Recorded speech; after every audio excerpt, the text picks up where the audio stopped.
Hello বন্ধুরা, তোমরা সবাই কেমন আছো? আশা করি ভালো আছো, আমিও খুব ভালো আছি। তো বন্ধুরা, আজকে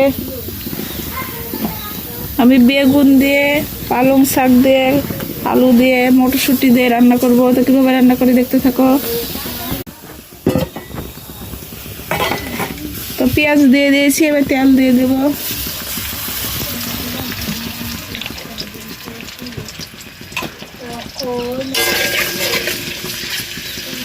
কালো জিরে দিয়ে দেবো,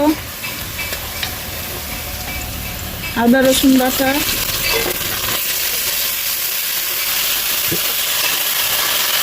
লবণ,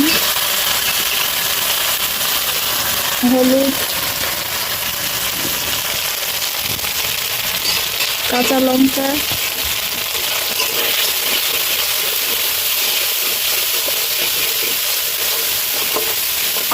আলুগুলা দিব,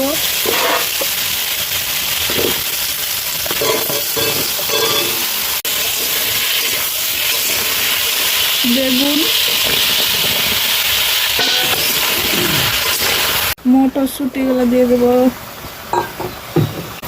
পালং শাকগুলো দিয়ে দেবো।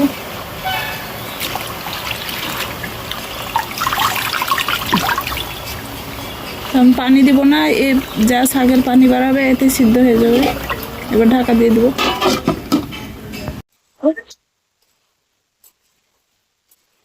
বন্ধুরাই তো পানি দিইনি একটু, তাও কত সুন্দর সিদ্ধ হয়ে গেছে।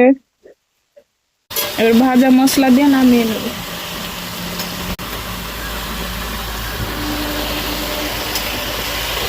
জিরা ধনের গুঁড়া দিয়ে দিলাম, ধনের পাতা কুচি,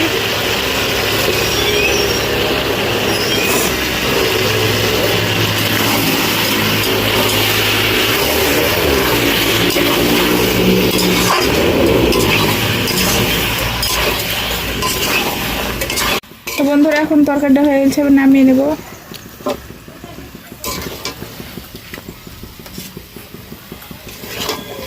তো শীতকালে এখন অনেক পালং শাক পাওয়া যাচ্ছে। পালং শাক দিয়ে তোমরা অনেক রকমের তরকারি রান্না করে খেতে পারো।